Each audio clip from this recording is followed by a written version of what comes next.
along this winding road to the old familiar markers of the mercies I have known. I know it may sound simple, but it's more than a cliche. There's no better way to tell you than to say God's been good in my life. I feel blessed beyond my wildest dreams when I go to sleep each night. Though I've had my share of hard times, I wouldn't change them if I could, 'cause through it all, God's been good.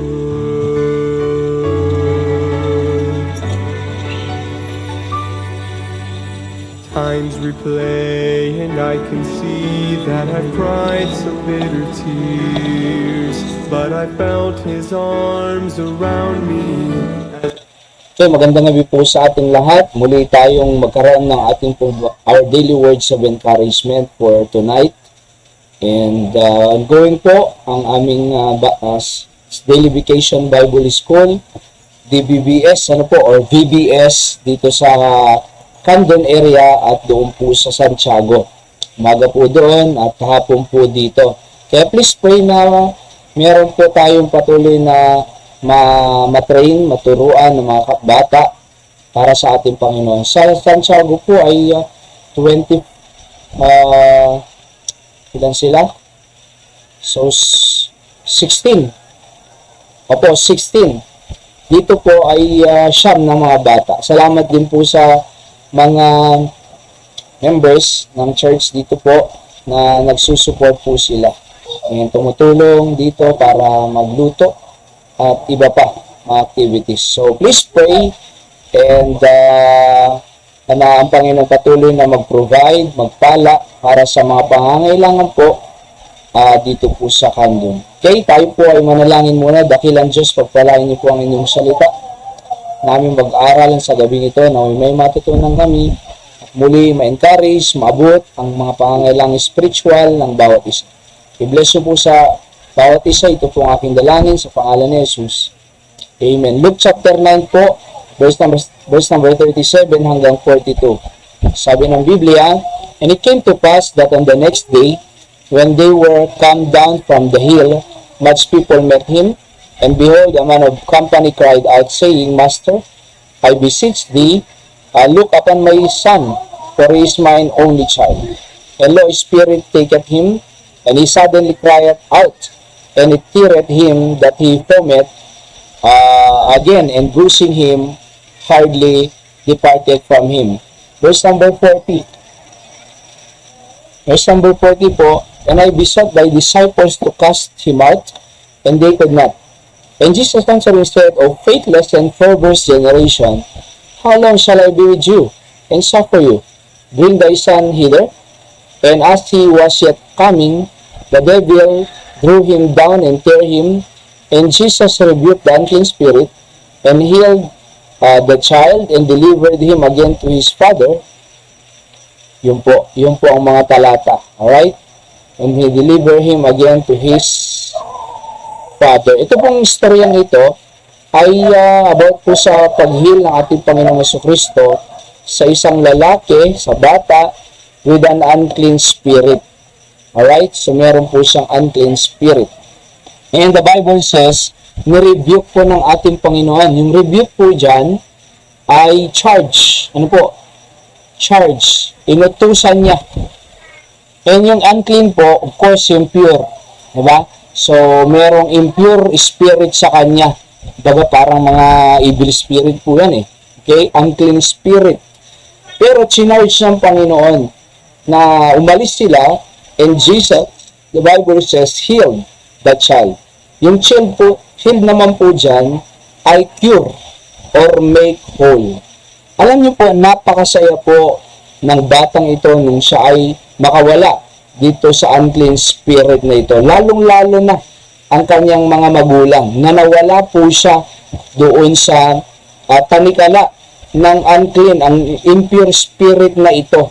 Di ba yung nagkaroon siya ng freedom, kalayaan na nandoon yung unclean na spirit na ito. Kaya akalain mo yung tuwa ng tatay at nanay ng batang ito.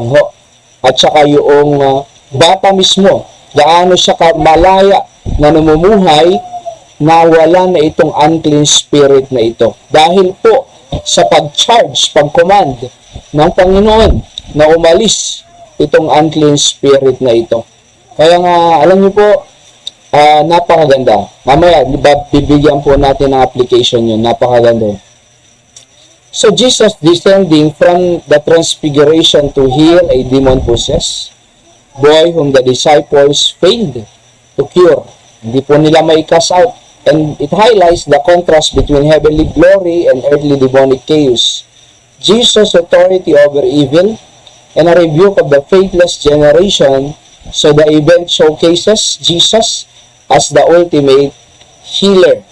So una po, a man of company cried out saying, Master, I beseech thee, look upon my son. Sabi ng tatay na ito. Master ang tawag niya sa Panginoon. Alright? And letter A, sabi ko dyan, he is the only child. She is the only child. Verse number 38. Kaisa-isa na ang anak niya, pinapamuhayan pa ng unclean spirit. Kaya gaano kalungkot ang isang magulang na nakikita niya yung kaisa-isang anak niya na nahihirapan. Akalain niyo po yan, pwede nga siyang mamatay doon kasi nasapian eh. Kaya nga, gaano kalungkot at kabothered, gaano siya kabigatan ng isang ama, makita ang kanyang anak, na ganon ang kalagayan ng kanyang anak. Diba? Isang anak, ganon. Mabigat po, mga kapatid. And letter B, a spirit takes him, sabi ng verse number 39. Evil spirit, demonic, diba? Na kinuha siya. Alam niyo po, meron pong isang magkapatid, meron pong isang nanay dito po sa Kandun na nakausap ko po na yung mga anak niya for many years, for 1 or 2 years, hindi nag-uusap. Pinapadaan pa sa kanyang nanay para lang sila ay makapag-usap. So, umiyak po yung nanay sa akin eh. Diba? So, umiyak yung nanay. Winitnessan ko yung nanay, winitnessan ko yung mga anak. At alam niyo po ba, mabigat sa akin, sabi niya, napakabigat sa akin na makita itong mga anak ko na ganyan na hindi makapag-usap direksyon, ipinapadaan pa sa akin. Talagang na masakit.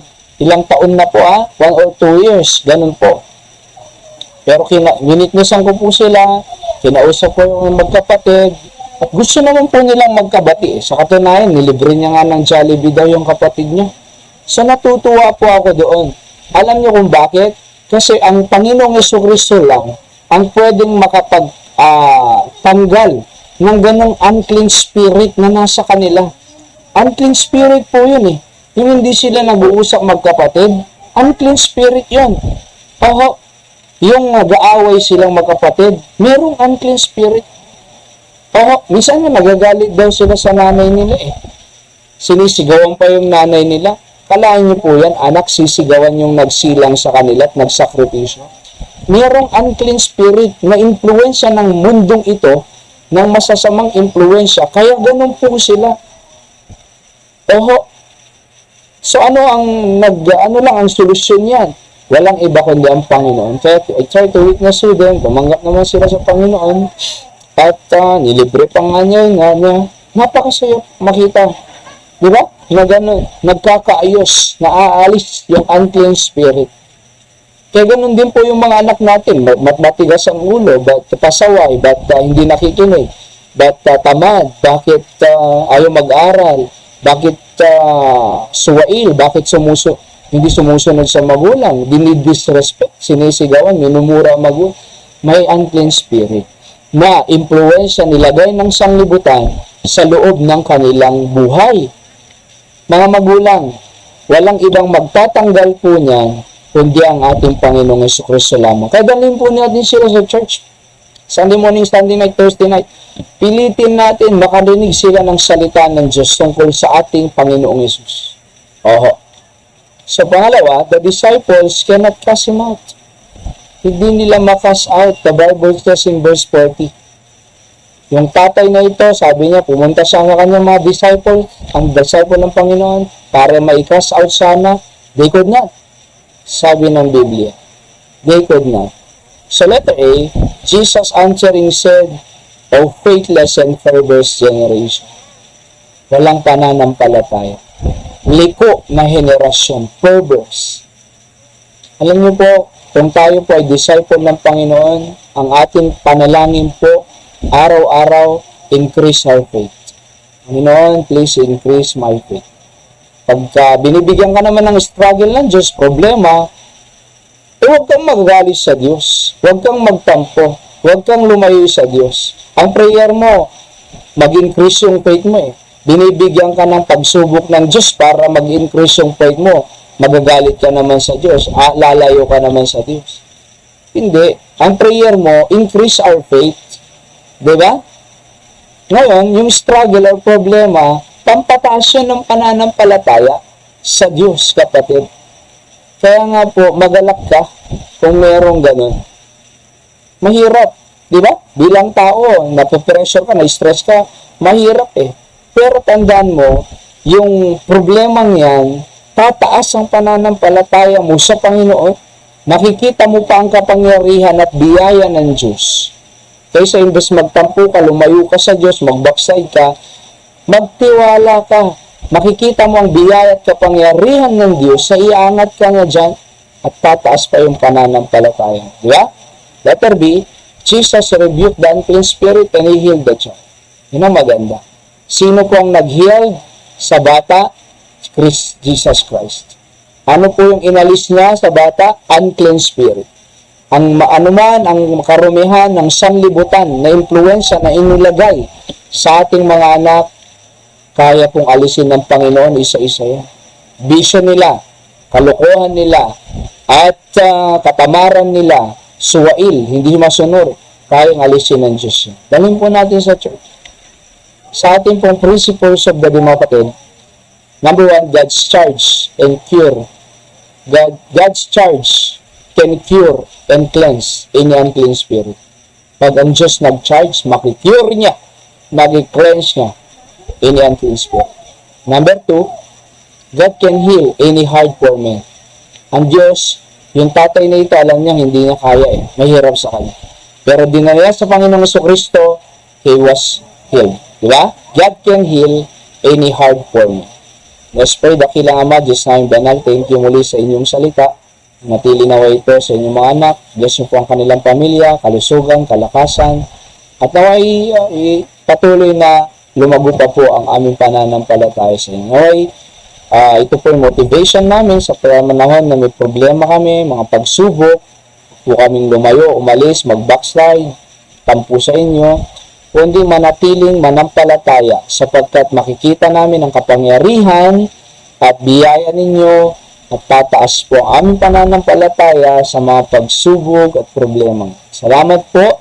Bless po lahat ng nakikinig. Sampunin mo lang kanilang pamilya. In Jesus' name I pray.